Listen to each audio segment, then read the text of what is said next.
какой-нибудь вопрос по теме? Что я могу рассказать, что еще Паша не рассказал?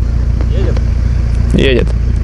Что для вас затюненный автомобиль? Едущий квотер за 10 секунд? Валящий боком все круги на Ибису? Или это могучий джип, которому по колесу любые чигиря? Правильно, у каждого свой идеал. У нашего сегодняшнего гостя целью стала скорость. Галимый сток, всему голова. А мы сидим в BE5, который, мягко говоря, не стоковый. Который, не мягко говоря, очень не стоковый. А именно 2,5. И у него целых 2 TD04 от Форика.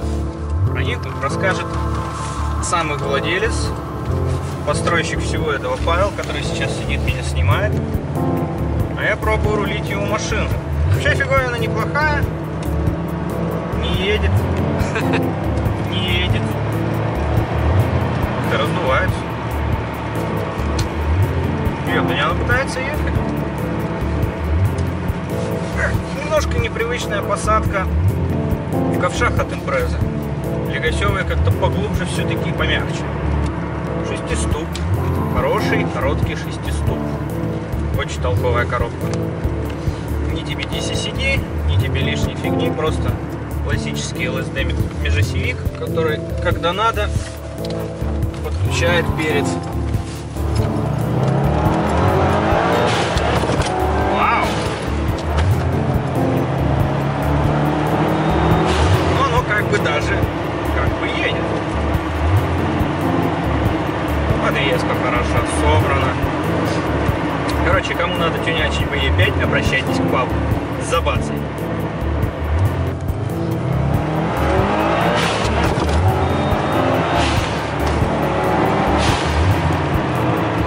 Как говорил один умный человек, машина должна приносить удовольствие. Эта машина, пожалуй, приносит. Пока что я тут сижу 2 минуты, мне уже нравится. Ну, до этого Паша меня прокатил, в принципе, понравилось. Паша, скажи, сколько редукторов ты порвал? 0. Молодец. Вау. Как говорят, твин турбо не едет, еще успеем, пока не там порвал. Чё, ха-ха, это сцепление замерзло. Да, очень интересная особенность шестиступового сцепления. Утром такой выезжаешь зимой, в пробке подкатываешься, в пробке пытаешься стоять и глохнешь каждые 2 попытки тронуться. Потому что оно дубовое. Что поделать, такая особенность. Здорово, когда машина строится. Не просто чтобы валила, там, ладовала, или на драге всех уделала. Вот и Павел вложил частичку своей души в машину. И когда сидишь в ней, рулишь ее как-то, понимаешь, что это необычный автомобиль. Когда 2 небольших компрессора, получив достаточно газа, раскручиваются и рывком выдергивают машину с глубоченной турбоямы. И ты чувствуешь это кажущееся бесконечным ускорение, которое вжимает тебя в этот жесткий импрезовский ковш. И не хочется вообще это прекращать. Хочется давить дальше на педаль газа, перекидывать передачу вверх и продолжать, и лететь, и вперед, и вперед. Такой должна быть машина, которую строил человек, одержимый идеей, бескомпромиссный и немножко сумасшедший. Затюнено.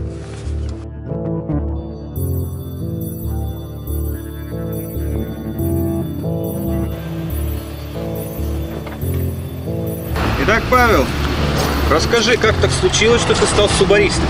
Ну, бросил универ, пошел работать с болтами. Я езжу на нем 6 лет, и я все 6 лет катаю на 2 турбинах, не на одной. Ну, честно говоря, просто потому, что мне вкатывает наличие 2 турбин под капотом. Я сейчас, конечно, езжу не на последовательной системе, а на параллельной, и как бы не на штатных турбинах. Но это уже другая история. Объем, конечно, здесь другой. Мне прикалывала родная твинка, все классно, там удобно ездить по городу, там где-то шлепнуть тоже прикольно. Вот. Потом, когда меня ГРБ объехала после 180, я очень сильно обиделся на нее. И пришлось, собственно, собрать вот это вот, в чем я сейчас сижу. Я ее даже в круг покрасил.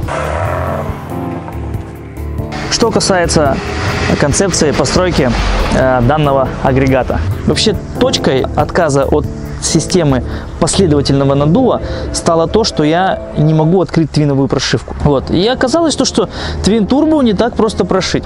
Вот. Поэтому решено было отказаться от последовательного наддува, запихнуть параллельный наддув и при этом настраиваться на монопрошивке. Собран кастом выхлопной коллектор на базе, естественно, родного Twin Turbo. На буст машина выходит достаточно поздновато. Вот. Ну, в данном случае там 4500 мы уже имеем килограмм буста, и тачка начинает валить.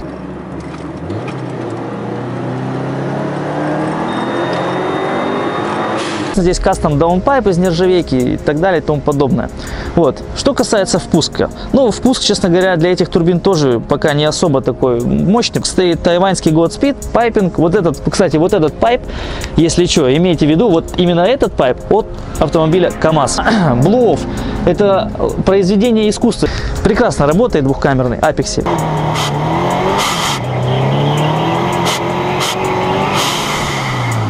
Почему здесь написано 2.5? Ну, потому что здесь блок EJ25 от Ланкастера. Вот, я взял его за основу. Я поставил сюда 75-й коленвал от EJ20, от атмосферного форика. Диаметры там те же самые все, и шейков, и коренной, и шатунной шейки. Мотор получился короткоходный. Ну, то есть, по крайней мере, короче, чем был бы 79-й коленвал. Вот, но чем короче, соответственно, понятно, проще крутануть как бы мотор и так далее, тому моменту. Да, я потерял там момент на низах, но тем не менее, верха здесь очень хорошие получились. Я вам скажу, приход такой достаточно хороший. Машина, конечно, едет далеко не как в стандартном конфиге, да, в последовательной системе. Бахнем на четвертый. Четвертая на 60. Как раз четвертая, сейчас вот 60 будет понятно, откуда тачка начинает ехать.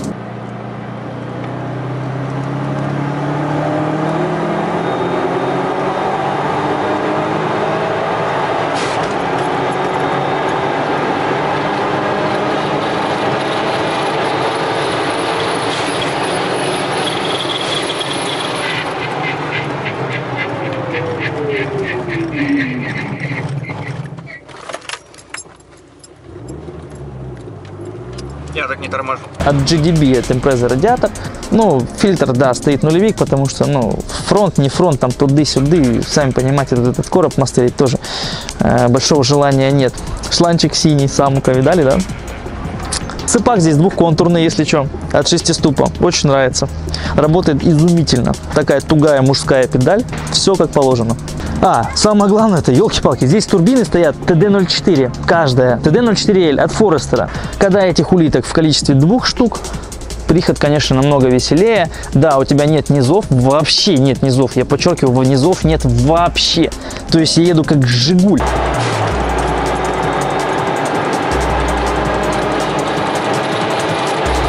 Нет, Жигуль едет лучше. Я не знаю, как то я еду. Наверное, как Паджеро Ио или Джимник, там 660 кубиков, что-нибудь такое. 2 ТДшки дуют. Когда собираешь мотор, невольно начинаешь задаваться вопросом: ну и что? Ну, соберешь ты мотор, будет там все круто. Но, а как ты будешь тормозить? Доработка автомобиля должна начинаться с тормозов. Поэтому приходится брать идеальный вариант из того, что может предложить завод-изготовитель. Модель Brembo Gold. 330 диски спереди и, по-моему, 315, если мне память не изменяет, сзади. Вот сколько я не вваливаю на этих тормозах, они не заканчивают. То есть я ввалю 230-240, я нажимаю на тормоза, тачка останавливается. Я потом ввалю опять 230-240, я нажимаю на тормоза. И что вы думаете? Правильно, она опять останавливается.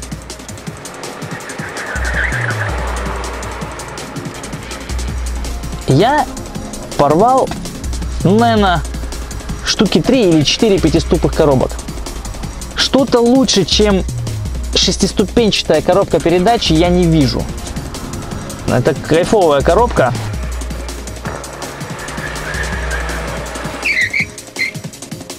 Люк. Я себе поставил, кстати, люк. Что-то хотелось какой-то фичи отличительной от всех, и поэтому я себе запилил люк от Гацехи. Когда едете на УАЗике, представьте, это вот УАЗ. Видите, да, вот этот девайс? Вот этот вот. Это карбон настоящий. В смысле, я не шучу. Фирменное клеймо Junction Produce. И это реально настоящий карбон. Ну, по-моему, очень даже сексуально. Хреновина это свою работу выполняет. Что касается выдоха на этом аппарате. Видите вон ту большую хреновину? под бампер. Глушитель фирмы NVIDIA марки RSR. Размер 130 мм. Выхлоп весь прямой, мне хватает. Подвеска стоит HKS HyperMax модели LS+. Хочется иногда хотя бы частичку комфорта иметь.